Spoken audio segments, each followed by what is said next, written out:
চিন্তা করবেন না, আপনার মহব্বতে যে কুশলের কথা বলে যান, আপনার মহব্বতে যে শাহাদাত বরণ করে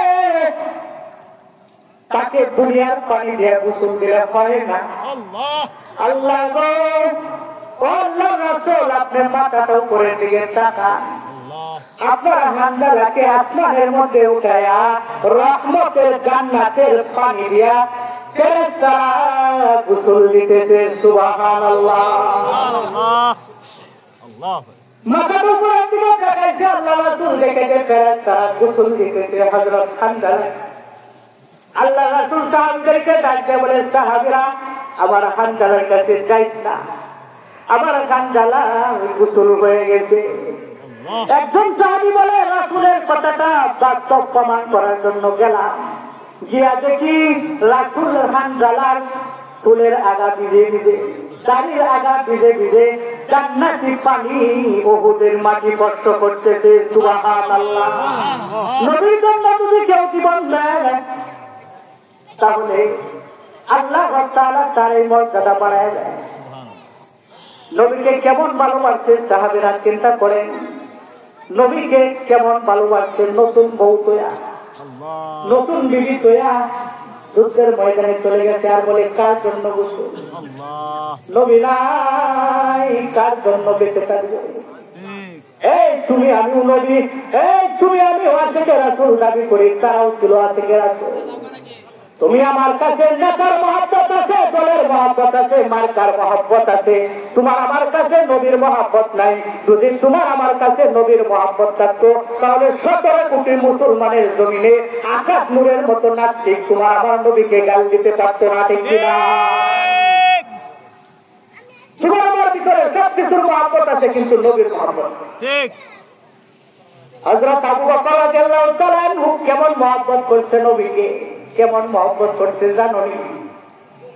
হযরত আয়েশা রাদিয়াল্লাহু তাআলা আনহা একদিন রাসূলকে জিজ্ঞাসা, আল্লাহ রাসূল গো, আসমানের যত তারা আছে, যেমন অগণিত তারা, আপনার উম্মতের মধ্যে কি কেউ আছে যে তার নেক আমল গণিত ফেরেশতারা গণে শেষ করতে পারবে না?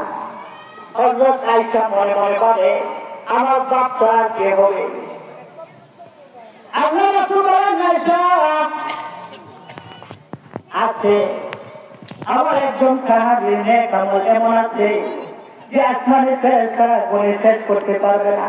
বলে তিনি কে? বলে উমর রাদিয়াল্লাহু তাআলা।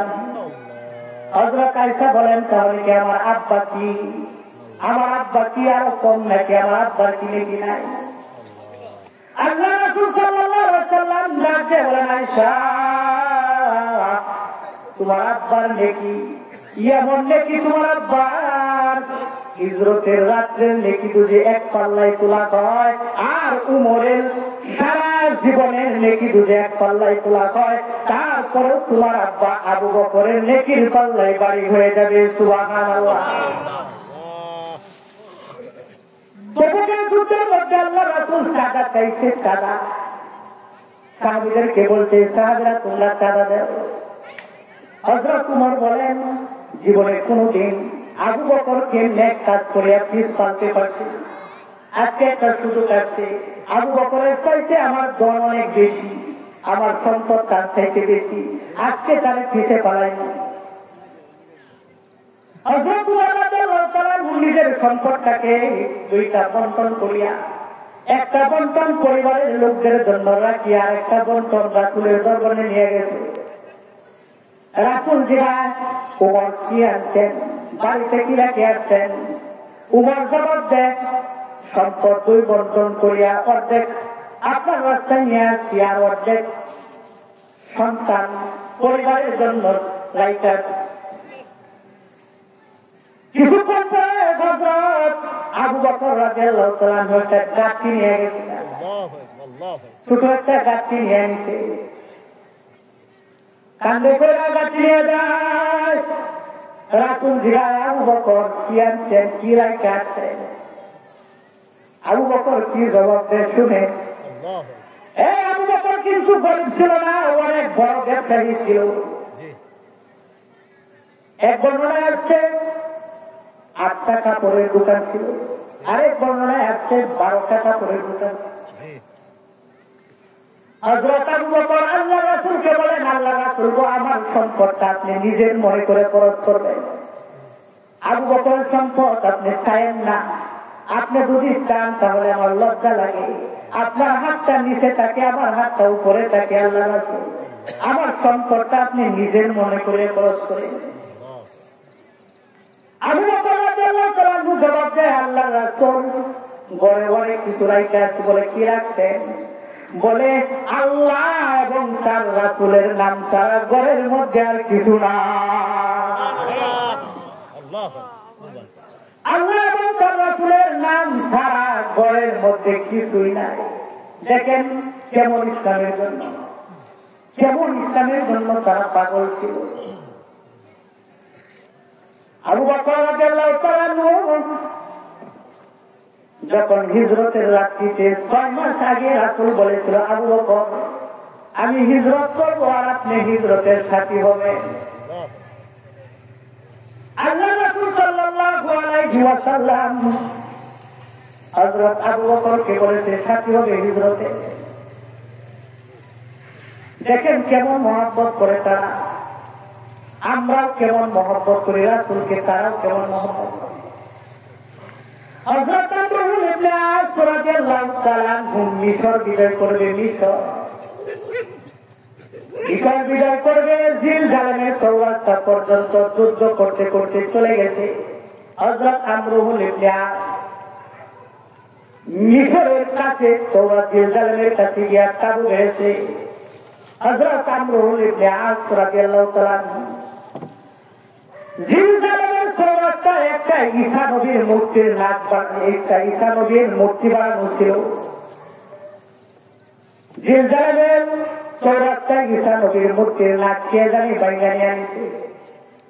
খ্রিস্টানরা পত্র পাঠাইছে হযরত আমরুল ইবনে আসের কাছে।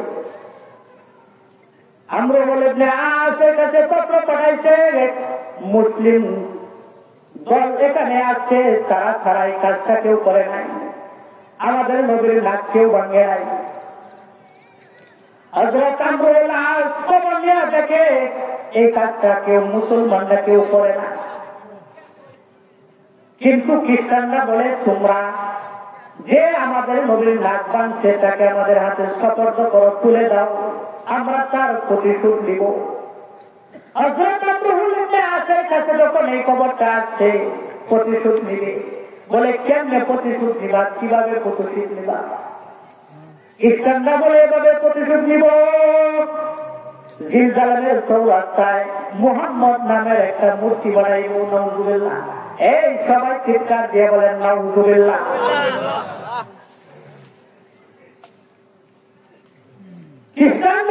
খ্রিস্টানরা বলে মুহাম্মদ নামের মূর্তি বানাইব, মূর্তি বানায়া মূর্তির নাকটা আমরা ভেঙে দিব, মুহাম্মদকে বেইজ্জতি করব। আমরা 17 কোটি মুসলমান থাকতেও কিন্তু নবীকে ব্যঙ্গ করে চিত্র আকৃতি করা হয় আমাদের গায়ে লাগে না,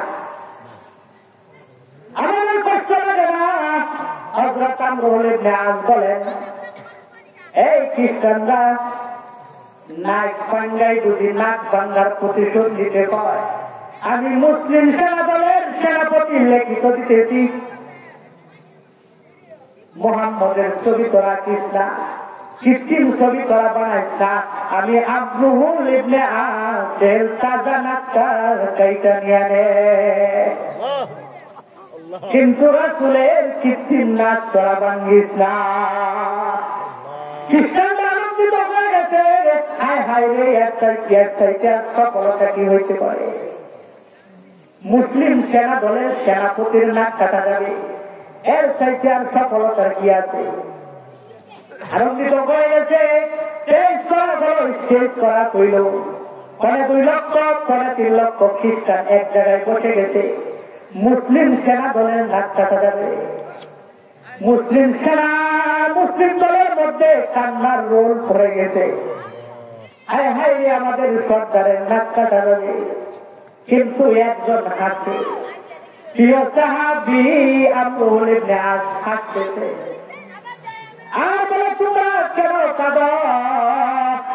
কাঁদো না, আমি আমরুল আস বুঝি আজকে আমার টাকা একটা কুরবানি দিতে পারি।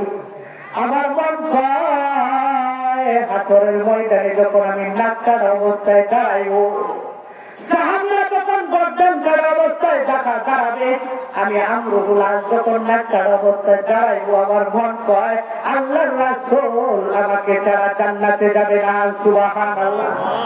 কাঁদো না, আমি আজকে শাফায়াত প্রয়োগ করতেছি, শাফায়াত কিন্তু স্টেজ করালে স্টেজ করা হইল, জান্নাতকে আদায় দেওয়া হইল। আমরুল ইবনে আসের নাক কেটে যাবে, জান্নাত ছুরি নিয়ে আগাইতেছে, নাক কাটবে। জান্নাত চলে গেছে নাক কাটার জন্য,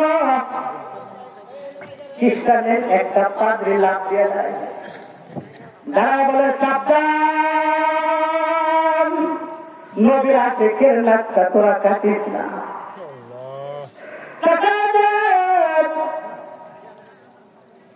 এই যে নাক ভাঙ্গার টুকরাটা আমার হাতে আছে, নিজের নবীর নাক নিজের হাতে ভেঙেছিলাম মুহাম্মদকে একটু বেইজ্জতি করার জন্য, মূর্তি বানায়া কৃত্রিম নাক ভাঙ্গার জন্য। কিন্তু তারা কালিমা এত টল নিজের তাজা নাক দিতে চায়, কিন্তু কৃত্রিম নাক তারা দিবে না। এবং দুনিয়ার জমিনে আর কাটিম মত কেউ হতে পারে না। আইলে ভাই কালিমা পড়ে মুসলমান হয়ে যায়। কিতাবের মধ্যে আসছে 2.5 লক্ষ 3 লক্ষ খ্রিস্টান একসাথে কালিমা পড়ে মুসলমান হয়ে যায়। সুবহানাল্লাহ। আর গোটা জিল জালেমটা বিনা যুদ্ধে আমরুল ইবনে আসের হাতে তুলে দেয়।